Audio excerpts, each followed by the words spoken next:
The Springboks are cheats and have no respect for rugby. That is the accusation levelled against our world champions by the international rugby establishment after controversial moves by South Africa during the July test window. In this episode, you are going to get a front row seat as I break it all down for you, and we'll see if Dr Rassie Erasmus really did break the law or not. So here it is again. It's the second test against Italy in Gqeberha.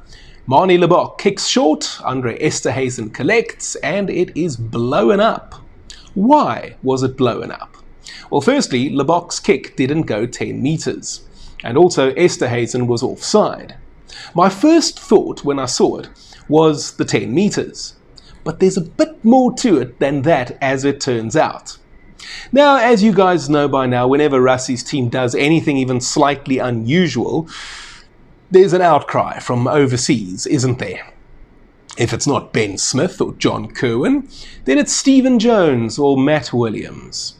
Nigel Owens also pops up from time to time to say something about the Springboks. The Welshman did actually weigh in on this one, as you would have expected from a former international referee who took charge of a Rugby World Cup final, no less, and is a well-respected man in rugby. And before you say that I'm having a go at Nigel, I'm a big supporter of his. I think he was a wonderful referee. He was the best referee during his time in charge of the whistle. At first, he tried to explain why it was a scrum. Let's see what Nigel said. The key word is deliberate, because normally in this kind of situation, if a player is in front of the kickoff, it's deemed to be offside and a scrum back. The reason that is a scrum is because the kick tends to go at least 10 metres, so actually the effect of the players who may be slightly in front chasing that ball can be very, very minimal, if any effect at all. But then again, they are in front, and for that reason it's deemed to be an accidental offence and a scrum back. What we saw in this instance is it looks deliberate. It's a ploy. It's an action to get a scrum. So in this instance, if I was refereeing this game, to me that would be a pretty straightforward, clear penalty because it's not a normal action. Okay, fair enough. But it appears that perhaps referee Andrew Brace saw it differently. Brace blew Esterhuizen up for being in front of the kicker and duly awarded the scrum. The correct call according to the law. Or, hang on, did he blow up Manie Libbok for not kicking at 10 metres? Which one is it? Let's go with the former at this stage, and that would be law 12.5. When the ball is kicked, A, teammates of the kicker must be behind the ball. Now that's also what Owens was referencing, remember, but he then turned it to the issue of it being deliberate. That is law 9.27, which reads, a player must not do anything that is against the spirit of good sportsmanship. And a few paragraphs later, it says in law 9.7, a player must not A, intentionally infringe any law of the game. Now look, let's be honest. When we talk about things like the spirit of the game or good sportsmanship, you might find it's not always easy to find two people to agree on the same thing. As much as we love things like sportsmanship and respect and these so-called rugby values, which, by the way, I think is absolute nonsense and it's just a myth, but whatever, the fact of the matter is that it's not always black and white. Sometimes it is, but many times it's not. And I think that makes it difficult for a referee to blow someone up for doing something against the spirit of good sportsmanship. So, like a lot of things in rugby, when it comes to the laws, it is open to interpretation. Where have you heard that before? Now, let's try to go through this systematically. Manie kicks off and it doesn't go 10 metres. Did he do that deliberately? I mean, it could have been a mistake, right? We see kickoffs not go 10 metres all the time. Those are usually restarts, but nevertheless, we do see shallow kickoffs and restarts. There's no law that says the kickoff has to be deep. Manie's kickoff was more of a chip. Can we thus say that his chip didn't work out and it didn't have the desired effect as a short kickoff and didn't travel the 10 metres? I mean, we could say all of these things, couldn't we? Therefore, as per the law, because it didn't go 10 metres, scrum to Italy, which is what Brace awarded, don't forget. But I come back to what Nigel Owens said about it being deliberate. Remember, a player must not intentionally infringe any law of the game. And I think you can easily argue that Mane intentionally infringed. That's what our eyes and our instincts told us. So no scrum, but a penalty. I mean, I don't know about you, but when I saw it, again, the first thing I thought was it didn't go 10 metres, therefore it's a scrum. And that's exactly what we want. We want to have a scrum nice and early to exert our dominance on the Italians. And if that is exactly what the thinking was, which I suspected it was, and I think many people did, then it is an infringement of the law, isn't it? So again, not a scrum, but a penalty.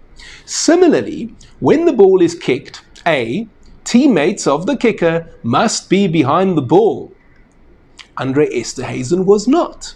The fact it was chipped by Mane to Andre deliberately or not is neither here nor there. Esterhuizen's sanction should have been a scrum, which is the way Brace saw it, because he was offside, right? He was a teammate that was ahead of the kicker. So whether your gripe is with the ball not going 10 metres or Andre being offside, the sanctions is a scrum. Unless, of course, Esterhuizen was in deliberate violation of the law. I'd argue it is far easier to accuse Mane of deliberately violating the law here than Andre. He strayed offside, as many players do at kickoff, and happened to be in position to collect Mane's poorly executed chip kickoff. Or so the theory might go.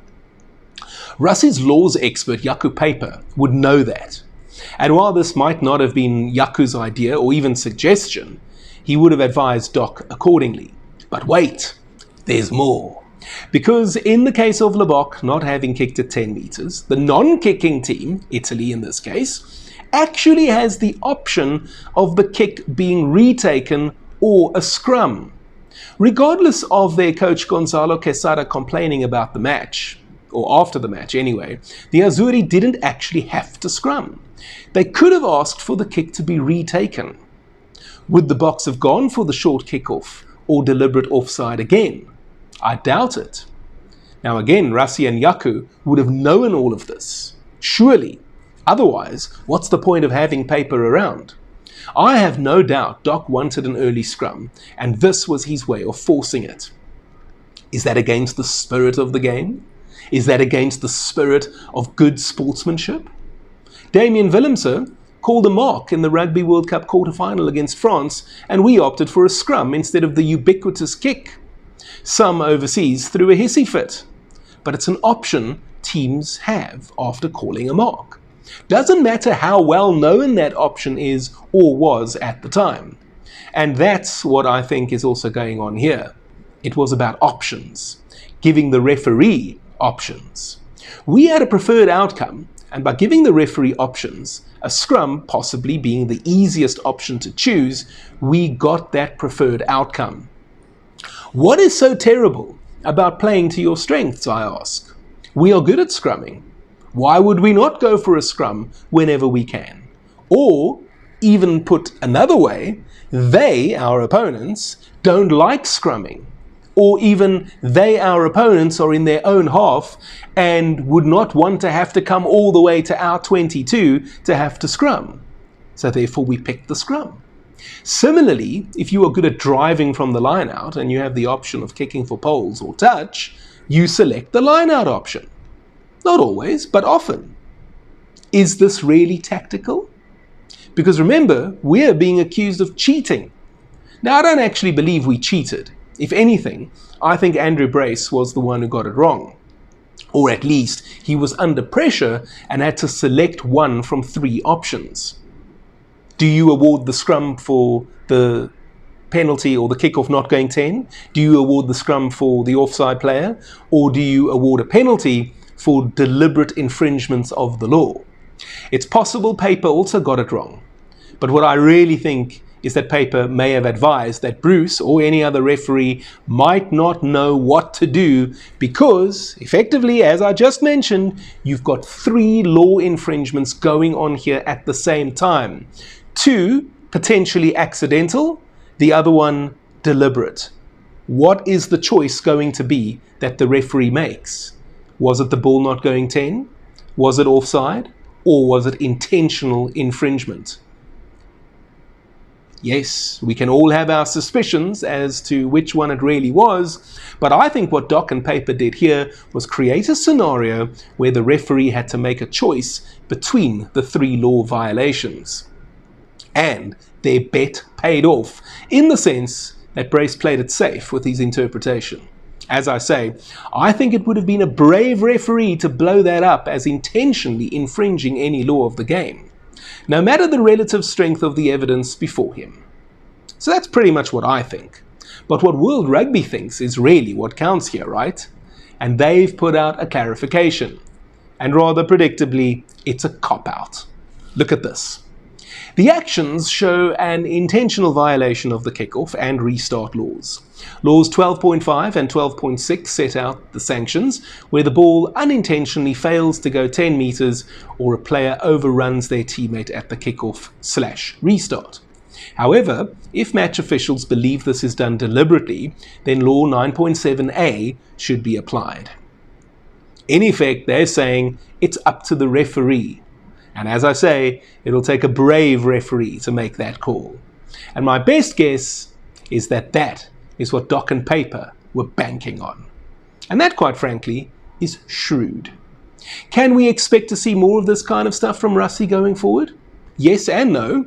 I expect to see more innovation from our coach, but this kind of thing, which I think you can rightly describe as shenanigans, I think is more of a deliberate ploy to, 1, see if it works and if they can get what they want out of it, i.e. an early scrum, but also 2, to create a distraction. The Springboks have important tests coming up away from home in the Rugby Championship against the All Blacks in Auckland and Wellington in September. The media and the fans talking about Rassie and his tactics, in good faith or not, is a great smokescreen while the players can just get on with the job of getting ready for these massive matches. And interestingly enough, Rassie might have found himself an ally in Scott Robertson of all people. Here's what Razor said when asked about it. We did that in my time in France. In Papignon, we had a hell of a scrum. We kicked it out on the full and the forward pack was stood behind the kicker. Imagine that. So yeah, sure, maybe Rassie isn't right on this one. But before you attack Doc, you might want to also criticize the All Blacks boss too. But what do you think? Do you see it the way I do? That Rassie and Yaku Paper created a scenario that forced the referee to pick a sanction, and that's actually quite clever? Or do you think Rassie is way out of line this time and he's gone too far? Let me know in the comment section down below. And while you're down there, why not help me out with a super thanks? That's the heart button with the $ inside of it. You'll be able to make a highlighted comment. I'll hit the love button on your comment, and I promise to reply too. You'll also have the opportunity to make a small donation to my channel. It's whatever you want it to be. It can be 10 Rand or 10,000 Rand. The reason I'm asking for your help, guys, is because I would love to do this full time. I would also love to go to Australia in 2027 and cover the Rugby World Cup for you from down under with daily coverage. But I'll need your help to make it happen. Whatever you are willing to contribute, I'll be very, very grateful. And if you used to work at Eskom and you got a lack of payout, then I'm counting on you to do the right thing. If you're not yet ready to support me in that manner, you can also just spear tackle the like button, and you can also subscribe to the channel if you haven't already done so. And you may have noticed the junior Springboks are the under-20 world champions. I put together a full review of how our boys beat the baby All Blacks and conquered the world. That video is on your screen over here. And if you've already seen it, why not check out this exclusive interview I did with former Springbok fullback Ricardo Loubser. You'll be amazed at what he reveals. That's on your screen over here. And I'll speak to you next time.